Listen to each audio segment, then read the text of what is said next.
ഇപ്പൊ ഒരു സുഹൃത്തോടെന്ന് പറഞ്ഞു 25,000 അതിലേറെ. എന്താണ് കോൺഗ്രസിന്റെ ഒരു കണക്കൂട്ടൽ? എന്താ? അല്ല, വോട്ട് എണ്ണുന്നത് വരെ സ്വരാജ് ജയിക്കും. വോട്ട് എണ്ണുന്നത് വരെ ജയിച്ചോട്ടെ, അതിൽ ഞങ്ങൾക്ക് യാതൊരു വിഷമവും പ്രയാസവും. പിന്നെ എന്തുകൊണ്ടാണ് ഇവിടെ ഒരു തെരഞ്ഞെടുപ്പ് വന്നതെന്ന് എല്ലാവർക്കും അറിയാവുന്ന കാര്യമാണ്. അപ്പൊ ഈ 9 വർഷത്തെ കണക്കൊക്കെ പറയുമ്പോൾ അൻവറിനെ പറ്റി പറയണം, അൻവറിന്റെ പ്രവർത്തനത്തെ പറ്റി പറയണം, ഭരണകക്ഷി MLA ആയിരുന്നു എന്ന് പറയണം. ഭരണകക്ഷി MLA ഒരു പാഴാണെന്ന് പറയുമ്പോൾ ഭരണകൂടം ഒരു പാഴായിരുന്നു എന്നുകൂടി നിങ്ങൾ പറഞ്ഞു. നാട്ടുകാർക്ക് കൊതി തീരെ കല്ലും ചെരുപ്പ് എറിയാനും കൂവാനുള്ള ഒരു പ്രസ്ഥാനമാണല്ലോ ഇത്. സൂചിപ്പിച്ചതുപോലെ വികസനം തുടരുമെന്ന് പറയുമ്പോൾ ഏത് തരത്തിലുള്ള വികസനമാണ് തുടരുന്നത് എന്നുള്ള കാര്യത്തിലാണ് നമുക്ക് സംശയം ഇവിടെ പ്രകടിപ്പിക്കാനുള്ളത്. എന്താ സംഭവിക്കാൻ? എന്താണ് കുടുംബം തകർക്കുന്നത്? എന്താണ് നമ്മുടെ സമൂഹത്തെ അധപ്പതിപ്പിക്കുന്നത്? എന്താണ്? ലഹരിയും മദ്യവുമല്ലേ?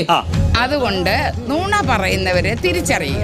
ഇവിടെ തുടങ്ങിയാലോ ഈ ചോദ്യത്തിന്? എന്താ ഇപ്പൊ LDF-ന്റെ മദ്യവർജന നയമാണ്. പക്ഷെ നമ്മുടെ ബാറുകൾ കൂടിക്കൊണ്ടേയിരിക്കുന്നു, മദ്യം കൂടിക്കൊണ്ടേയിരിക്കുന്നു. മദ്യം കൂട്ടിക്കൊണ്ട് മദ്യവർജനം സാധിക്കില്ലല്ലോ. എല്ലാം ശരിയാകും. മദ്യം എന്നുള്ളത് വർജിക്കണം എന്ന് തന്നെയാണോ ഇടതുപക്ഷത്തിന്റെ നയം? അത് ഇപ്പൊ നിനക്ക് കാര്യങ്ങൾ മനസ്സിലായില്ലേ? മനസ്സിലായി. അത് എല്ലായ്പ്പോഴും പറഞ്ഞിട്ടുള്ളതാണോ LDF? ഇടതുപക്ഷം ഭരിക്കുന്ന സമയത്തെല്ലാം അത് പതിയെ വർജിച്ച് അങ്ങനെ ഉപയോഗിക്കാതിരിക്കണം എന്ന് തന്നെയാണ് ഈ പൊതുസമൂഹം ആഗ്രഹിക്കുന്നത്. പക്ഷെ അതിനുള്ള പ്രതിവിധി എന്ന് പറയുന്നത് ഒരൊറ്റ അവസരത്തിൽ അതങ്ങ് നിരോധിച്ച് ഇങ്ങനെ നമ്മൾ ആൾക്കാരുടെ നന്മയ്ക്ക് വേണ്ടി ചെയ്യുന്ന ഇവരൊക്കെ എന്താണ് ഈ മനസ്സിലാകാത്തത്? നമ്മളുടെ പരിമിതി ഞാൻ മനസ്സിലാക്കുന്നു. സർക്കാർ നിങ്ങൾ പൂട്ടിയ സ്കൂളുകളാണ് ഞങ്ങൾ തുറക്കുന്നതെന്ന് പറഞ്ഞിട്ട് ഞങ്ങൾ പൂട്ടിയ ബാറുകൾ തുറന്ന ആളുകളാ. എല്ലാ പ്രവർത്തനവും നമ്മുടെ നാടിന്റെ വികസനത്തിനാണല്ലോ എന്ന് ഓർക്കുമ്പോ ഒരാശ്വാസം. LDF സർക്കാർ അധികാരത്തിലേറുന്ന സമയത്ത് പല പല പരസ്യങ്ങൾ ഉണ്ടായിരുന്നു. ഇതിനെതിരാണ് LDF സർക്കാർ എന്നുള്ള ഒരു മോഹം സ്ത്രീകളുടെ ഉള്ളിലേക്ക് കുത്തിവെച്ചുകൊണ്ട് തന്നെയാണ് അവർ അധികാരത്തിലേറിയിട്ടുള്ളത്. എന്നാൽ അധികാരത്തിലേറിയതിനു ശേഷം ഇവിടെ എത്ര ബാറുകളാണ് തുറന്നിട്ടുള്ളത്? ആരോട് ഇതിങ്ങനെ എത്ര വട്ടം പറഞ്ഞു? ഇവിടെ ബാറുകളുടെ എണ്ണം അവർ അധികാരത്തിലേറുന്നതിന് മുൻപ് ഇവിടെ തുടരുമെന്ന് പറയുന്നുണ്ടല്ലോ. ആ തുടരുമെന്ന് പറയുന്നത് ഇരട്ടിയോളം മദ്യഷോപ്പുകൾ ഇന്ന് നമ്മുടെ കേരളത്തിൽ വന്നു കഴിഞ്ഞു. ഇത് ഇനിയും തുടരുമെന്നാണോ നിങ്ങൾ പറയുന്നതെന്ന് ഞങ്ങൾക്ക് ചോദിക്കാനുള്ളത്. ഇതുപോലൊരു നാറിയ ഭരണം സർക്കാർ പോകുന്ന സാഹചര്യത്തില് നമ്മുടെ ബഹുമാനപ്പെട്ട ഈ സ്ത്രീ നല്ല രീതിയിൽ ചർച്ചകൾ ജനങ്ങളിലേക്ക് നല്ല മെസ്സേജ് ആയിട്ട് വരുന്ന സമയത്താണ് ചർച്ച വഴി തിരിച്ചുവിട്ടത്. ഇവനെ പിടിച്ച് വണ്ടിയിലെടുത്ത ഇവന്റെ എന്തോ ഒരു കിളി പറഞ്ഞിട്ട് ഇത് പ്രധാനപ്പെട്ട വിഷയമല്ലേ? ഒരിക്കലും അത് അനുവദിക്കാൻ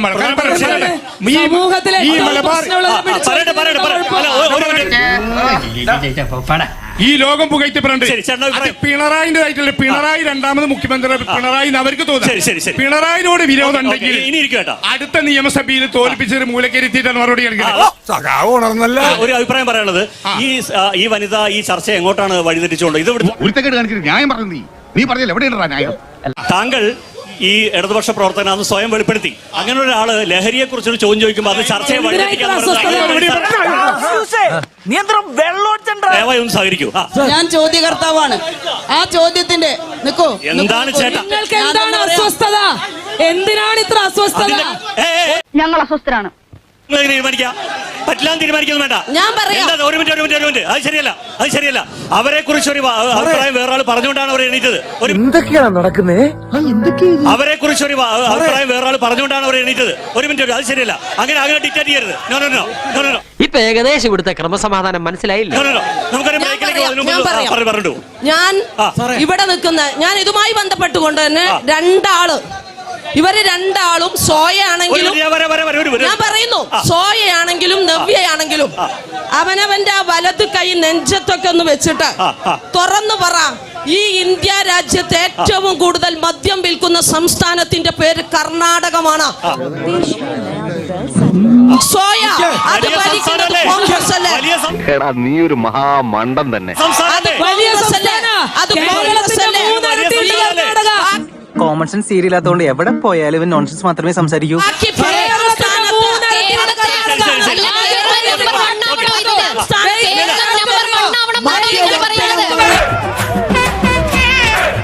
കുടുംബത്തിൽ എങ്ങനെയാണ് എല്ലാവരും ഒന്നുപോലെ വിഷയം PDP-യുമായി ഒരേ ചങ്ങലയിൽ കോർത്ത് കെട്ടരുത്. ജമാഅത്തെ ഇസ്ലാമിയെയും പീഡാ സംഘടനകളും വർഗീയത വെടിഞ്ഞ് മത തീവ്രവാദം വെടിഞ്ഞ് നേരിന്റെ പാതയിലേക്ക് മനുഷ്യപക്ഷത്തേക്ക് വരണമെന്ന് ഞങ്ങൾ ആഗ്രഹിക്കുന്നു. ആഗ്രഹിക്കുമ്പോ അങ്ങനെ വരുന്നവരെ വരണ്ട, നിങ്ങൾ അത് തന്നെ സ്വീകരിച്ചു പോകണമെന്ന് പറയണോ? ഈ PDP ഇതൊക്കെ തീർത്തു എന്നുള്ള സത്യവാങ്മൂലം എവിടെയെങ്കിലും കൊടുത്തിട്ടുണ്ടോ?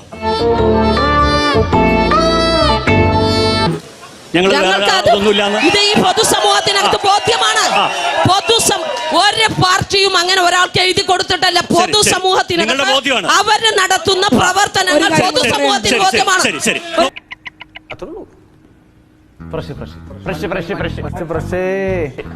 പിണറായി വിജയൻ തിരുവമ്പാടി ഇലക്ഷന് ശേഷം സംസാരിക്കുന്നതാ ജമാഅത്ത് ഇസ്ലാമിയുടെ വോട്ട് കിട്ടിയെന്ന് സംശയം ഉണ്ടെങ്കിൽ പലരും പറഞ്ഞിട്ടുണ്ട്. ഇവർക്ക് PDP കുറിച്ചുള്ള ബോധ്യം പോലെ തന്നെയാണോ നിങ്ങൾക്ക് ജമാഅത്തിന്റെ ബോധ്യം? എനിക്കൊരു പേടിയില്ല. എനിക്കൊരു പേടിയില്ല. ഇവിടെ വന്നു നിൽക്കുന്നത് മുഴുവൻ CPM-കാരാണെന്നുള്ള കൃത്യമായ ബോധ്യം. അതുകൊണ്ട് ഞങ്ങളെ പേടിപ്പിക്കാന്ന് വിചാരിച്ചു. പെണ്ണുങ്ങളായ ഇങ്ങനെ തന്നെ വേണം. ഇവിടെ നേരത്തെ സാധാരണ BJP എപ്പോഴും ഒരു വർഗീയ പാർട്ടി എന്നുള്ള ചിത്രീകരണമാണ് ഉണ്ടാവാറ്. കേട്ട് ഞാൻ മടുത്തു. മതേതര പാർട്ടി എന്ന ലേബലിലാണ് കോൺഗ്രസും LDF-ഉം അവര് സ്വന്തം ക്ലെയിം ചെയ്യുന്നത്. പക്ഷെ ഈ ഇലക്ഷൻ വന്ന സമയത്ത് ജമാഅത്ത് ഇസ്ലാമി എന്ന് പറഞ്ഞൊരു സംഘടനയുടെ പിൻബലം കോൺഗ്രസ് ആവശ്യപ്പെടുകയും അത് വളരെ സ്നേഹപൂർവ്വം സ്വീകരിക്കുകയും ചെയ്യുന്ന സമയത്ത് നമ്മൾ ചിന്തിക്കേണ്ട LDF-കാർക്ക് അതിനെ എങ്ങനെ ക്രിട്ടിസൈസ് ചെയ്യാൻ സാധിക്കും എന്നുള്ളതാണ്. കാരണം ഇതേ ജമാഅത്ത് ഇസ്ലാമിയുടെ വോട്ട് നേടിക്കൊണ്ട് തന്നെയാണ് ഇതിനു മുൻപ് അധികാരത്തിലേറിയിട്ടുള്ളത്. അവരുടെ പിന്തുണ ഞങ്ങൾക്ക് ഉണ്ടായിരുന്നു എന്ന് പറഞ്ഞിട്ടുള്ള വ്യക്തിയാണ് ഇന്ന് മുഖ്യമന്ത്രിയായിട്ടിരിക്കുന്നത്. അതല്ലേടോ നമ്മുടെ അടവ് നയം. പാർട്ടി ആരാണ് എന്നുള്ളത് തിരിച്ചറിയേണ്ട ഒരു അവസരമാണ് ഈ ഇലക്ഷൻ എന്ന്. പെൻഷന്റെ കൃത്യമായിട്ട് കേന്ദ്ര സർക്കാരിന്റെ വിഹിതം വന്നുകൊണ്ടിരിക്കുന്നുണ്ട്. ഓരോ മാസവും ലഭിക്കേണ്ട പെൻഷൻ എന്തായിരുന്നു പിണറായി പറഞ്ഞ 2000 രൂപയാക്കും. 2000 രൂപയാക്കും ക്ഷേമ പെൻഷൻ, വാർദ്ധക്യ പെൻഷൻ ഉയർത്തുമെന്ന് പറഞ്ഞിരുന്നു. പക്ഷെ ഇപ്പൊ ഖജനാവ് കാലിയായതുകൊണ്ടായിരിക്കാം 1600 എവിടെ പരിപാടി അവതരിപ്പിച്ചാലും ഇതാണല്ലോ അവസ്ഥ. എന്റെ ആശാ വർക്കർമാർ പറയരുത്. അവർക്ക് കൊടുക്കാനുള്ളത് കൊടുക്കുന്നുണ്ടാ. അവർക്ക്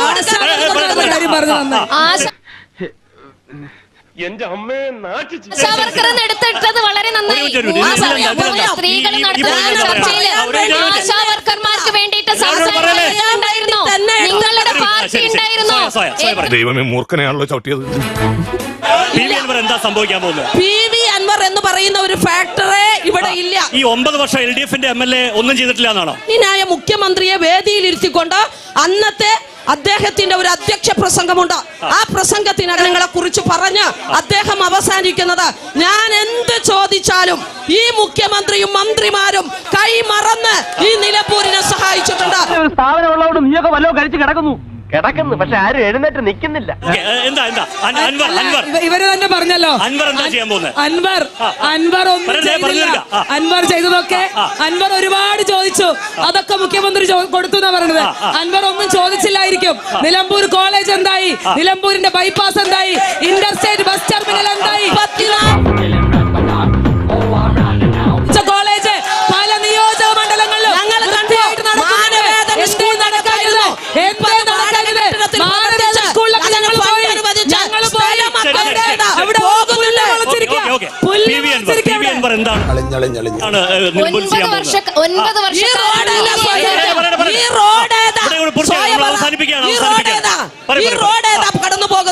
വർഷക്കാലം PV അൻവർ ഇവർക്ക് നല്ലതായിരുന്നു. LDF എല്ലാ പിന്തുണയും കൊടുത്തുകൊണ്ട് PV അൻവറും ഇവിടെ ബഹുമാനപ്പെട്ട മുഖ്യമന്ത്രി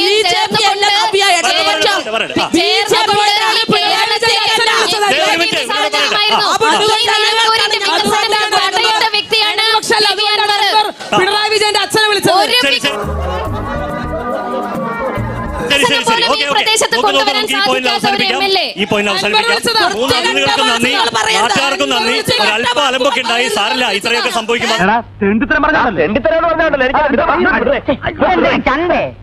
അവസാനിച്ചിരിക്കുന്നു. എല്ലാവരും പിരിഞ്ഞു നോക്കോളൂ. ഇനി അടുത്ത ആഴ്ച ഇതേ ദിവസം ഇതേ സമയം.